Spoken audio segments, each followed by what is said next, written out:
Hello friends, പുതിയ വീഡിയോയിലേക്ക് എല്ലാവർക്കും സ്വാഗതം. ഞാൻ നിഷ. എല്ലാവർക്കും സുഖാണെന്ന് വിചാരിക്കുന്നു. ഇന്ന് ഞാൻ സംസാരിക്കാൻ പോകുന്നത് നിങ്ങളുടെ ജീവിതത്തിൽ അത്ഭുതകരമായ മാറ്റം കൊണ്ടുവരാൻ കഴിയുന്ന വളരെ മനോഹരമായ ഒരു ടെക്നിക്കാണ് 369 ടെക്നിക്ക്. ഏറെക്കുറെ എല്ലാവർക്കും അറിയാവുന്നൊരു ടെക്നിക്കാണിത്, എന്നാലും അറിയാത്തവർക്ക് വേണ്ടിയുള്ളതാണേ. ഈ ടെക്നിക്ക് എങ്ങനെയാണ് കൃത്യമായി ചെയ്യേണ്ടതെന്ന് ഞാൻ നിങ്ങൾക്ക് സിമ്പിളായിട്ട് പറഞ്ഞുതരാം. പക്ഷേ അതിനു മുൻപ് ഇതിന് പിന്നിലെ ശാസ്ത്രം നിങ്ങൾ മനസ്സിലാക്കണം. കാരണം നിങ്ങളുടെ കോൺഷ്യസ് മൈൻഡ് ഇതൊക്കെ നടക്കുമോ എന്ന് സംശയിച്ചാൽ ഈ വിദ്യ ഫലപ്രദമാകില്ല. നിങ്ങളുടെ ഉപബോധ മനസ്സ് ഇതിനെ പൂർണ്ണമായിട്ടും വിശ്വസിക്കണം, എന്നാൽ മാത്രമേ ഇത് വർക്കാവുള്ളൂ. ലോകം കണ്ട ഏറ്റവും വലിയ ശാസ്ത്രജ്ഞന്മാരിൽ ഒരാളായ നിക്കോള ടെസ്ല വിശ്വസിച്ചിരുന്ന 369 ടെക്നിക്ക്. ഒരുപാട് പേര് തങ്ങളുടെ സ്വപ്നങ്ങൾ നേടിയെടുത്ത ടെക്നിക്കാണിത്. പലരും ചോദിക്കാറുണ്ട്, ഇതൊക്കെ സത്യമാണോ, വെറുതെ എഴുതിയാൽ കാര്യം നടക്കുമെന്ന്. ഇതിന് പിന്നിൽ വലിയൊരു ശാസ്ത്രമുണ്ട്. നമുക്ക് ആ ശാസ്ത്രത്തിലേക്കൊന്ന് പോകാം. നിക്കോളാസ് ടെസ്ല എന്ന പേര് കേൾക്കുമ്പോൾ തന്നെ നമ്മുടെ ഉള്ളിൽ ഒരു ബഹുമാനം വരും. അദ്ദേഹം പറയുമായിരുന്നു, നിങ്ങൾക്ക് പ്രപഞ്ചത്തിന്റെ രഹസ്യം അറിയണമെങ്കിൽ എനർജിയെക്കുറിച്ചും ഫ്രീക്വൻസിയെക്കുറിച്ചും ചിന്തിച്ചു തുടങ്ങുക എന്ന്. ടെസ്ലയ്ക്ക് ഈ 369 എന്ന അക്കങ്ങളോട് ഒരു പ്രത്യേക അടുപ്പമുണ്ടായിരുന്നു. അദ്ദേഹത്തിന്റെ കൂടെ ജോലി ചെയ്യുന്നവർ അദ്ദേഹം ഭ്രാന്തനാണെന്ന് പോലും കരുതിയിരുന്നു. എന്നാൽ സത്യം അതല്ലായിരുന്നു. അദ്ദേഹം ഒരു ജീനിയസ് ആയിരുന്നു. അദ്ദേഹം ഒരു ഹോട്ടലിൽ റൂം എടുക്കുമ്പോൾ പോലും അതിന്റെ നമ്പർ 3 കൊണ്ട് ഡിവൈഡ് ചെയ്യാൻ പറ്റുന്നതാണോ എന്ന് നോക്കുമായിരുന്നു. നിക്കോളാസ് ടെസ്ല പ്രപഞ്ചത്തിന്റെ രഹസ്യം 369 എന്നീ അക്കങ്ങളിലാണെന്ന് അദ്ദേഹം ലോകത്തോട് വിളിച്ചു പറഞ്ഞു. ആ രഹസ്യമാണ് ഇന്ന് നമ്മൾ ലളിതമായിട്ട് പഠിക്കാൻ പോകുന്നത്. ടെസ്ല എപ്പോഴും പറയുമായിരുന്നു, നിങ്ങൾക്ക് ഈ 369 എന്നീ നമ്പറുകളുടെ മാന്ത്രികത അറിയാമെങ്കിൽ പ്രപഞ്ചത്തിന്റെ രഹസ്യം നിങ്ങളുടെ കയ്യിലാണെന്ന്. ഇതിനു പിന്നിലെ സത്യം ഇതാണ്. പ്രപഞ്ചത്തിന്റെ എല്ലാ കണക്കുകളും ഈ 3 അക്കങ്ങളിലാണ് വന്നുചേരുന്നത്. നമ്മുടെ ഉപബോധ മനസ്സ് ഈ നമ്പറുകളോട് വളരെ വേഗത്തിൽ പ്രതികരിക്കും. നിങ്ങൾ ഈ ടെക്നിക്ക് ചെയ്യുമ്പോൾ നിങ്ങൾ വെറുതെ എഴുതുകയല്ല, മറിച്ച് പ്രപഞ്ചത്തിന്റെ ഭാഷയിൽ സംസാരിക്കുകയാണ് ചെയ്യുന്നത്. അതുകൊണ്ടാണ് ഇത് ഇത്ര വേഗത്തിൽ ഫലം നൽകുന്നത്. അപ്പോൾ എന്തുകൊണ്ടാണ് നമ്മൾ ഈ 369 കുറിച്ച് ഇത്രയധികം സംസാരിക്കുന്നത്? നിങ്ങൾ എപ്പോഴെങ്കിലും ചിന്തിച്ചിട്ടുണ്ടോ? ചിലർ മാത്രം കഠിനാധ്വാനം ചെയ്യാതെ തന്നെ എല്ലാം നേടിയെടുക്കുന്നത് എങ്ങനെയാണെന്ന്. എന്നാൽ മറ്റു ചിലർ എത്ര കഷ്ടപ്പെട്ടിട്ടും ഒരിടത്തും എത്തുന്നില്ല. ഇതിന് കാരണം നിങ്ങളുടെ കഠിനാധ്വാനം അല്ല, മറിച്ച് നിങ്ങളുടെ ഉള്ളിലെ ആ ഫ്രീക്വൻസിയാണ്. നമ്മളെല്ലാവരും റേഡിയോ കണ്ടിട്ടില്ലേ? ഒരു പ്രത്യേക പാട്ട് കേൾക്കണമെങ്കിൽ നമ്മൾ ആ റേഡിയോയുടെ നോബ് തിരിച്ച് കൃത്യമായ ഫ്രീക്വൻസിയിൽ വെക്കണം, അല്ലേ? 93.5 വെച്ചാൽ മാത്രമേ ആ സ്റ്റേഷൻ കിട്ടൂ. അതുപോലെ തന്നെയാണ് നിങ്ങളുടെ ജീവിതവും. നിങ്ങൾ ആഗ്രഹിക്കുന്ന ആ ജോലി, അല്ലെങ്കിൽ ആ വീട്, അല്ലെങ്കിൽ നിങ്ങൾ ആഗ്രഹിക്കുന്ന സമാധാനം, അതെല്ലാം ഒരു പ്രത്യേക ഫ്രീക്വൻസിയിലാണ് നിൽക്കുന്നത്. ആ ഫ്രീക്വൻസിയിലേക്ക് നിങ്ങളുടെ മനസ്സിനെ ട്യൂൺ ചെയ്യാനുള്ള ഒരു റിമോട്ട് കൺട്രോളാണ് ഈ 369 ടെക്നിക്ക്. ഇത് നിങ്ങൾ ശരിയായിട്ട് പഠിച്ചാൽ പ്രപഞ്ചം നിങ്ങൾക്ക് വേണ്ടി വഴിമാറാൻ തുടങ്ങും. ഇനി എന്താണ് ഈ നമ്പേഴ്സിന്റെ പ്രത്യേകത എന്ന് പറയാം. നമ്പർ 3, ഇത് നമ്മുടെ സൃഷ്ടി അല്ലെങ്കിൽ എനർജിയെ സൂചിപ്പിക്കുന്നു. നമ്മളും പ്രപഞ്ചവും തമ്മിലുള്ള ആദ്യത്തെ കണക്ഷൻ, അതാണ് നമ്പർ 3. ഇനി നമ്പർ 6, ഇത് നമ്മുടെ ആന്തരിക ശക്തിയെയും ഫ്രീക്വൻസിയെയും സൂചിപ്പിക്കുന്നു. ഇനി നമ്പർ 9, ഇത് എല്ലാറ്റിൻ്റെയും പൂർണ്ണതയാണ്, അതായത് വൈബ്രേഷൻ. വളരെ ലളിതമായിട്ട് പറയുകയാണെങ്കിൽ നമ്മളൊരു വിത്ത് പാകുന്നു, അത് നമ്പർ 3. അത് വളരുന്നു, അത് നമ്പർ 6. അവസാനം അത് ഫലം നൽകുന്നു, അത് നമ്പർ 9. ഈ 3 ഘട്ടങ്ങളിലൂടെ കടന്നു പോകുമ്പോൾ മാത്രമേ ഏതൊരു കാര്യവും യാഥാർത്ഥ്യമാകൂ. നമ്മളിന്ന് പഠിക്കാൻ പോകുന്നത് ഈ 3 ശക്തികളെ എങ്ങനെ നമ്മുടെ ലക്ഷ്യത്തിലേക്ക് തിരിച്ചിടാം എന്നാണ്. ശരി, ഇനി നമുക്ക് കാര്യത്തിലേക്ക് കടക്കാം. ഇതെങ്ങനെയാണ് ചെയ്യേണ്ടത്? ഞാൻ വളരെ ലളിതമായിട്ട് പറഞ്ഞുതരാം. ഈ 369 ടെക്നിക്ക് ചെയ്യാൻ നിങ്ങൾക്ക് വേണ്ടത് ഒരു ഡയറിയും, ഡയറിക്ക് പകരം ബുക്കായാലും മതി, ഒരു പേനയും മാത്രമാണ്. പഴയ പേപ്പർ കഷ്ണോ അല്ലെങ്കിൽ ഫോണിലെ നോട്ട്സോ ഒന്നും ഉപയോഗിക്കരുത്. നിങ്ങളുടെ കൈപ്പടയിൽ ഒരു ഡയറിയിൽ അല്ലെങ്കിൽ ഒരു ബുക്കിൽ എഴുതുമ്പോൾ കിട്ടുന്ന ആ ഒരു കണക്ഷൻ വളരെ വലുതാണ് കേട്ടോ. അപ്പോൾ സ്റ്റെപ്പ് 1, കൃത്യമായ ലക്ഷ്യം, അതായത് ക്ലാരിറ്റി. ആദ്യം നിങ്ങൾക്ക് വേണ്ടത് എന്താണെന്ന് ഉറപ്പിക്കുക. എനിക്ക് കുറേ പണം വേണം എന്ന് പറയരുത്. പകരം എനിക്ക് ഈ മാസം 1,00,000 രൂപ വരുമാനം വേണം എന്ന് കൃത്യമായിട്ട് പറയുക. പ്രപഞ്ചത്തിന് വ്യക്തമായ ഓർഡറുകളാണ് ഇഷ്ടം. പിന്നെ ശ്രദ്ധിക്കാനുള്ള ഒരു കാര്യം, ഒരു സമയത്ത് ഒരു കാര്യം മാത്രം സെലക്ട് ചെയ്യുക. ഇനി എഴുതേണ്ട രീതി പറയാം. രാവിലെ 3 തവണ. രാവിലെ ഉറക്കം എണീറ്റ ഉടനെ നിങ്ങളുടെ മനസ്സ് വളരെ ശാന്തമായിരിക്കുന്ന സമയത്ത് ഡയറി എടുത്ത് നിങ്ങളുടെ ആ വരി 3 തവണ എഴുതുക. ഉദാഹരണത്തിന്, എനിക്ക് പ്രൊമോഷൻ ലഭിച്ചതിന് ഞാൻ നന്ദിയുള്ളവനാണ്. എഴുതുമ്പോൾ കണ്ണടച്ച് അത് സത്യമായി എന്ന് സങ്കല്പിക്കുകയും കൂടെ വേണം കേട്ടോ. ഇനി ഉച്ചയ്ക്ക് 6 തവണ. ഉച്ച സമയത്ത് തിരക്കുകൾക്കിടയിൽ നിങ്ങളുടെ ആഗ്രഹത്തെക്കുറിച്ച് വീണ്ടും ഓർമ്മിപ്പിക്കാനായി ഇതേ വരി തന്നെ 6 തവണ എഴുതുക.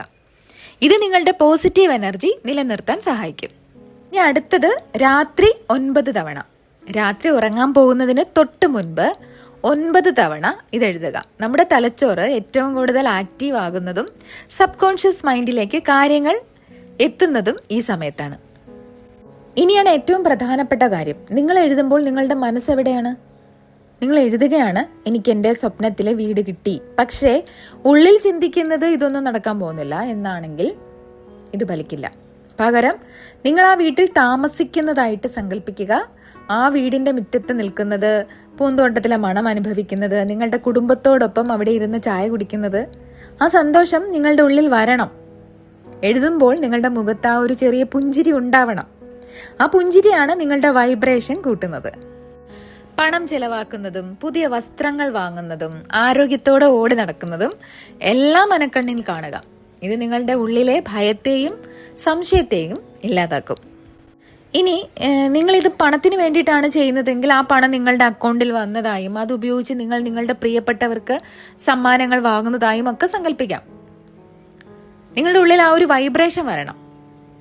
ആ എനർജിയാണ് കാര്യങ്ങൾ വേഗത്തിലാക്കുന്നത്. ഇനി നിങ്ങളുടെ മനസ്സിൽ ചില സംശയങ്ങൾ ഉണ്ടാകാം. അതിൽ ഒന്നാമത്തെ സംശയം, എത്ര ദിവസം ചെയ്യണം? തുടർച്ചയായി 21 ഡേയ്സ് ഇത് ചെയ്യുക.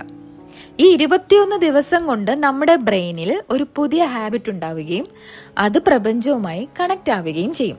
പക്ഷേ 21 ദിവസം കൊണ്ട് നിർത്തരുത്. ഞാൻ പറഞ്ഞിട്ടില്ലേ പല വീഡിയോയിലും, 90 ഡേയ്സ് അത്രയെങ്കിലും ചെയ്യണം. അപ്പോൾ എന്തുകൊണ്ടാണ് ഈ 90 ഡേയ്സ് എന്ന് പറയുന്നത് എന്ന് ഞാനൊരു വീഡിയോയിൽ ഡീറ്റെയിൽ ആയിട്ട് കൊടുത്തിട്ടുണ്ട്. ഇനി രണ്ടാമത്തെ സംശയം, നടന്നില്ലെങ്കിൽ എന്ത് ചെയ്യും? ചിലർ 21 ദിവസം ചെയ്യും, എന്നിട്ട് 22ാമത്തെ ദിവസം പരാതി പറയും, ഒന്നും നടന്നില്ലല്ലോ എന്ന്. അത് മാത്രമല്ല, പലരും TV കണ്ടുകൊണ്ടും അല്ലെങ്കിൽ മറ്റാരോടെങ്കിലും സംസാരിച്ചുകൊണ്ടൊക്കെ ആയിരിക്കും ഇത് ചെയ്യുന്നത്. ഞാൻ പറയട്ടെ, വിത്ത് പാകിയ ഉടനെ അത് മരമാകില്ലല്ലോ. അതിന് അതിൻ്റെതായ സമയം വേണ്ടേ? നിങ്ങളുടെ ജോലി എന്താ? ആ വിത്തിന് വെള്ളം ഒഴിക്കുക എന്നതാണ്. 21 ദിവസം കൊണ്ട് ഫലം കണ്ടില്ലെങ്കിൽ വീണ്ടും 21 ദിവസം. ഞാൻ പറഞ്ഞില്ലേ 90 ഡേയ്സ് എന്നുള്ള കാര്യം. നിങ്ങളുടെ ലക്ഷ്യം എത്രത്തോളം വലുതാണോ അത്രത്തോളം ക്ഷമയും വേണം. അതുപോലെ തന്നെ ഒരിക്കലും നടക്കില്ലേ എന്ന് പേടിക്കരുത്. ആ പേടി നെഗറ്റീവ് ഫ്രീക്വൻസിയാ. സംശയം വന്നാൽ ഉടനെ തന്നെ ക്യാൻസൽ എന്ന് പറയുക. എന്നിട്ടൊരു ഗ്ലാസ് വെള്ളം കുടിച്ച് റിലാക്സ് ചെയ്യുക.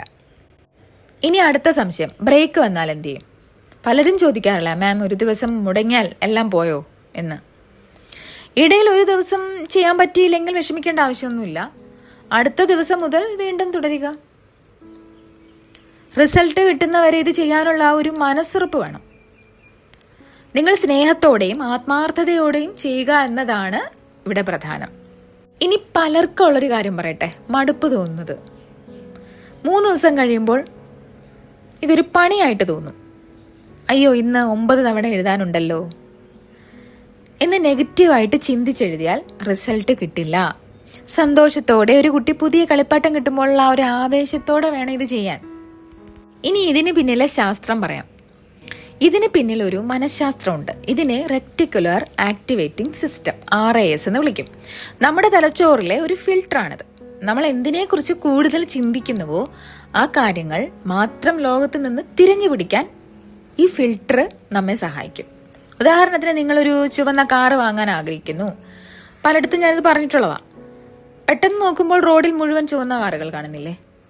അത് മുമ്പ് അവിടെ ഉണ്ടായിരുന്നു, പക്ഷേ നമ്മുടെ മനസ്സത് ഇപ്പോൾ അതിലേക്ക് ട്യൂൺ ചെയ്യപ്പെട്ടിരിക്കുന്നു.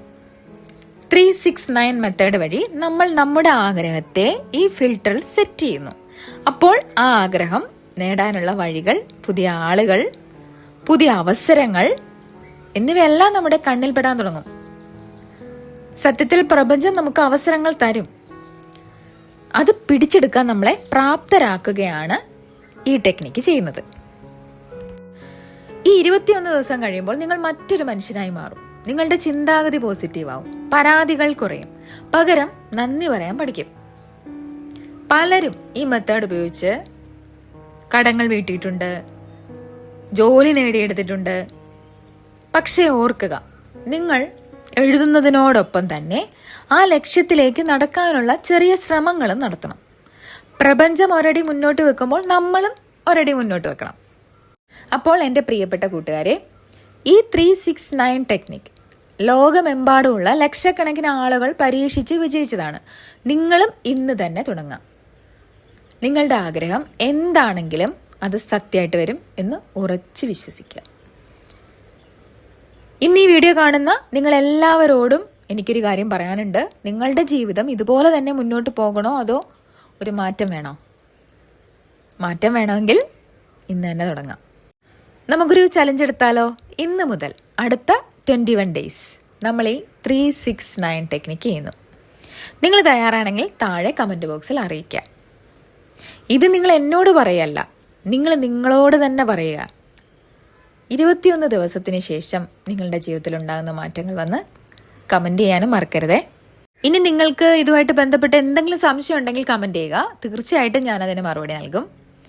അപ്പോൾ ഇത്രയും നേരം എൻ്റെ വീഡിയോ കണ്ട എല്ലാവർക്കും ഒരുപാട് നന്ദി. ഇനി അടുത്ത വീഡിയോയുമായി വീണ്ടും കാണാം. താങ്ക്